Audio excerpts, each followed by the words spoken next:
most being harmed by the incredible prices of energy as a result of failed energy policies or strategies. I want to yield to Congresswoman Yvette Harrell from New Mexico. Thank you. Thank you so much. Thank you for being here.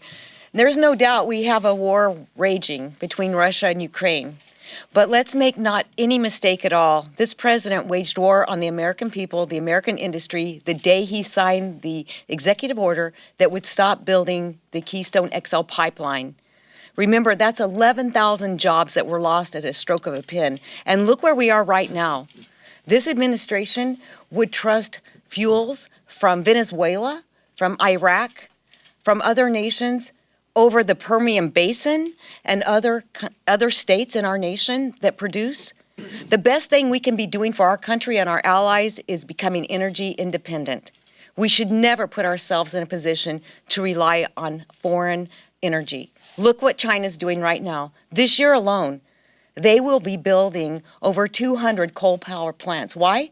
Because they will not find themselves in a position where they have to rely on foreign energy, and neither should Americans. We should not, we cannot, and we must not do that. This uncertainty is why we're seeing the highest prices we've seen for gas ever. This uncertainty is why we are signaling to the industry that we don't know what we're doing. We have an administration that will not allow a lease sale on federal land. We have an administration that has stopped permitting. I mean, think about what we're talking about. This is hundreds of thousands of jobs, indirect and direct. This is our stability as a nation, and this is our global standing. It's crazy. And I got to tell you, crazy, this kind of insanity cannot sustain itself in a free society. We can do better, and we must do better for the American people. The people of New Mexico are depending on decisions made here and now so that they can understand their futures and the future of their children. And the people of America deserve better leadership than what they're seeing. Never should we think that foreign oil is better than American independence when it comes to energy. So I would just continue to push this administration to put Americans first and make the right type of decisions so that we can regain our global standing, our global trust, and more importantly, our global leadership. And with that, I would like to turn it over to my friend and colleague, Congressman August Pfluger. Good morning. My name is August Pfluger. I represent Midland, Texas, Odessa, Texas, a large portion of the Permian Basin. You know, right now, as you've heard, the president is in the midst of announcing a ban on Russian oil, and that's great. But it's the first step, and I would say arguably it's the lesser of the steps. The most important step that we need right now is, will the president announce that he's going to unleash American energy? Is the president going to do everything he can to capitalize on the national security implications of our own production, our own supply? Later, we understand that the president may be traveling to Texas.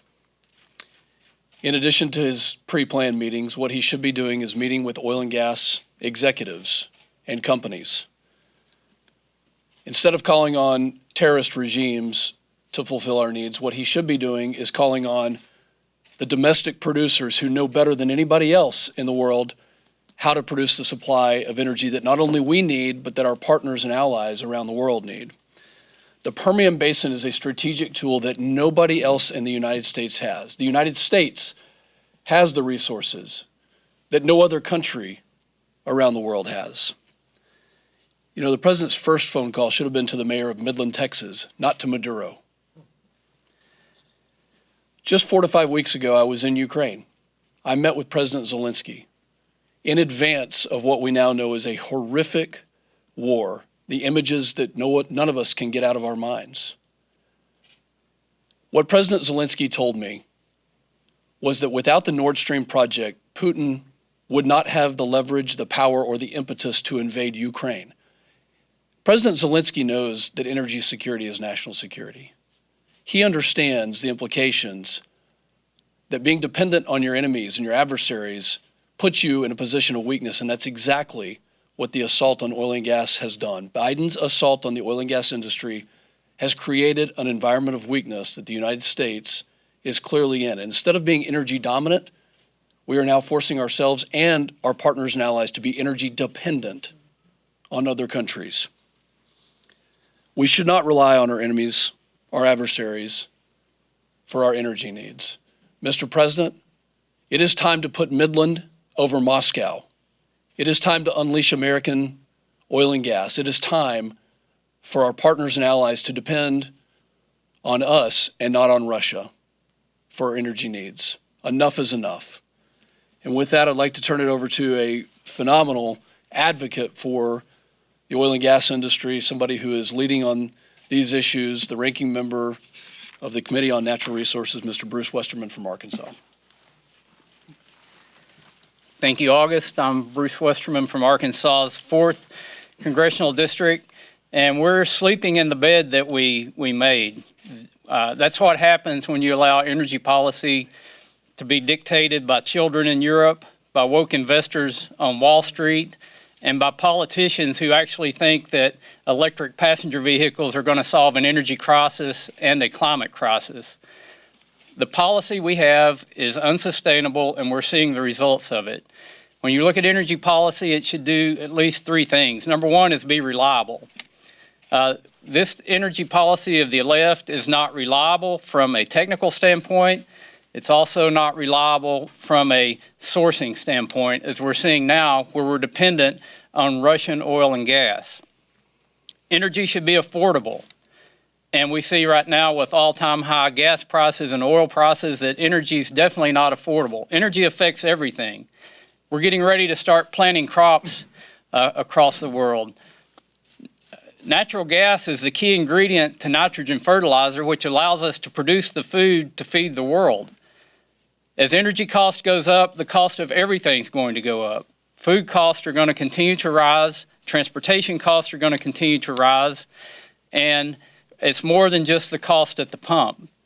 And finally, the left's energy policy, contrary to what they say, is not cleaner. They're buying gas from Russia and other countries that produce it much less cleaner than what we produce. We've all heard about the Biden administration canceling the Keystone XL pipeline. Union welders in my district lost their job when that pipeline was closed. But when I talked to them, they said, did you realize this pipeline was going to use total renewable energy to pump the oil from Canada to the Gulf of the United States? It was actually green jobs being used to transport the oil. We produce energy cleaner and more efficiently, and we're better stewards of the environment here than any place else in the world. We don't need to be buying Russian energy, but we sure don't need to be buying Iranian energy or Venezuelan energy. We need to produce energy of all forms and all types here in the U.S. and do it better than anybody else in the world. Do it where we have reliable energy, where we have affordable energy, and where we have the cleanest energy. And now I want to recognize and introduce our Republican whip from the great state of Louisiana, Steve Scalise. Thank you, Bruce. We continue to stand with the people of Ukraine, and I think the whole world is admiring the strength and tenacity of President Zelensky and the great, strong people of Ukraine who are pushing back on Putin's barbaric invasion of these great people. But they need help, and there's a number of things that they've laid out. It's time for the United States to deliver and do our part to help the people of Ukraine to push Putin back. But one of the big pieces of leverage that President Biden gave Putin early off in his administration was on energy. And this is where President Biden can do something. Today, he's probably going to announce that he's reversing course, where just a few weeks ago he was begging Putin to produce more oil. Today, hopefully, he will call for a ban on Russian oil. The challenge is that President Biden still won't say yes to American energy, because to replace that Russian oil is the real critical step. And first of all, President Biden, stop begging dictators to produce the energy that we need here in America. Don't go to Russia. Don't go to Iran. Don't go to Venezuela when the answer is right beneath our feet. It's time for President Biden to say yes to American energy. And too often he's turned his back on the energy that we make cleaner, as my colleagues point out, than anyone else in the world. Oil's still going to be needed to run not only our economy, but the economies all around the world. And so the question is, where do we get it? And if they're worried about carbon emissions, we emit a whole lot less carbon to make energy producing oil and natural gas here in America than if it's made in Russia, or if it's made in Iran, or if it's made in Venezuela, or those other countries that President Biden is begging to produce the oil when it should be made here. Just last week, President Biden came to give a State of the Union. And in his speech, one of the things he said is, let's make more things in America. Except his words ring hollow when he says no to American energy, when people across the country are fed up with, just look at today, the highest price for a gallon of gasoline in the history of America is today. If you're filling up your tank, you're feeling the pain of a failed Biden strategy on energy because he's made our country dependent on foreign sources of oil when we could produce enough here in America. Specific things he did, of course, as my colleagues pointed out, the Keystone Pipeline. That's oil from Canada. They can send more oil through the Keystone Pipeline than we get from Russia. And he said no to that. There's just days before Putin invaded Ukraine, President Biden put a ban on all new leases and permits for oil and gas, all of them across America. Federal lands, private lands, banned it. He can reverse that today, and he needs to. Not a single new permit for a pipeline anywhere in America, or an LNG permit where we can be exporting more natural gas to our friends around the world. There are dozens of those permits sitting on the Biden administration's desk, ready to go, privately funded, to send secure American energy, cleanest in the world, to our allies so they don't need to get it from Putin or any other bad dictator. And when you think about the cost, just leading up to the invasion, Putin was pocketing $700 million a day from selling his oil to United States and Europe. Those days need to end. President Biden can end that today. And we would stand with him, but we continue to call on President Biden to do the right thing, say no to Russian oil, but then say yes to American oil. He can do it with the stroke of a pen, and we stand willing to work with him to get that done. We're going to continue to urge that to happen. We'll be happy to take some questions.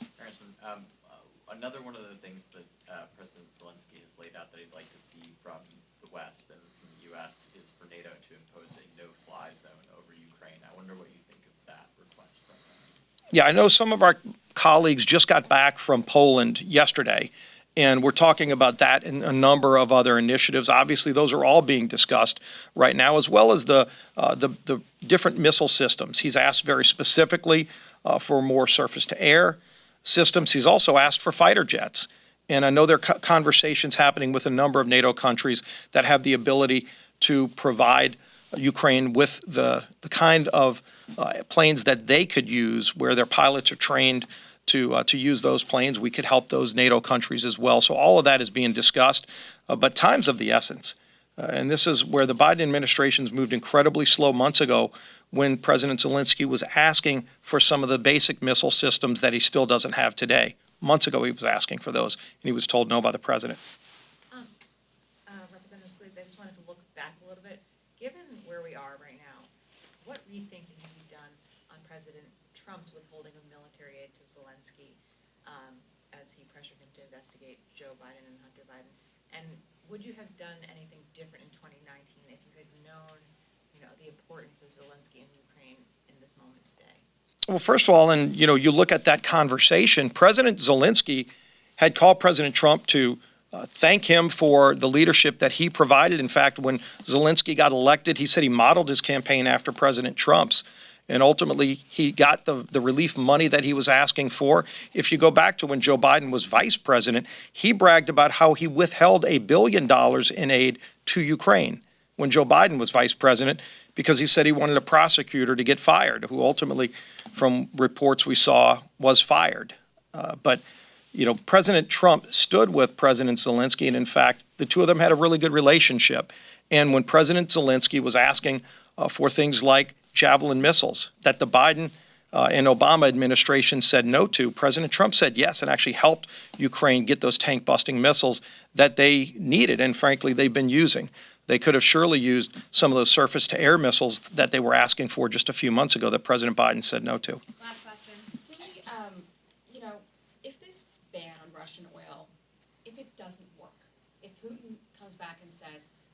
care. You can ban my oil. If it doesn't work, do we just keep arming Ukrainians until they just can't fight anymore?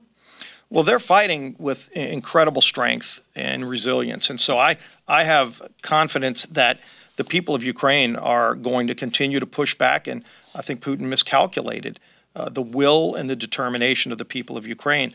But where this really works is if President Biden not just says no to Russian oil, we shouldn't be getting it anyway, even before the invasion of Ukraine. But you need to say yes to American energy to replace it. Our country's economy, as well as other allies all around the world, still use oil every single day. The question is where they're going to get it from. I would argue don't get it from Russia, but don't also go and beg countries like Iran or Venezuela to provide our needs. We can provide our needs here in America, and we were providing all of our needs and exporting energy to our allies all around the world.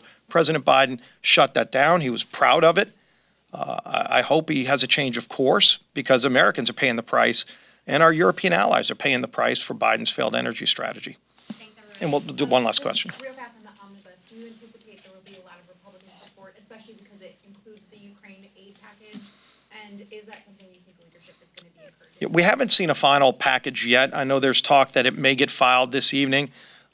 We would like to see it, the final text. I'm very proud of the work that Kay Granger and her staff have done to make sure that our nation's defense is properly funded, because that was up in the air, and they've resolved that. They've got an agreement to properly fund defense and to keep important riders like the Hyde protections on life. Those are all protected as well. We still need to see if it's going to be multiple packages to vote on. That decision hasn't been made by the Speaker, but we're obviously very supportive of the defense side of this, and we would like to get that done quickly. Thank you all. Want to see the question divided? Is that the preferred We'd strategy? like to see a defense package.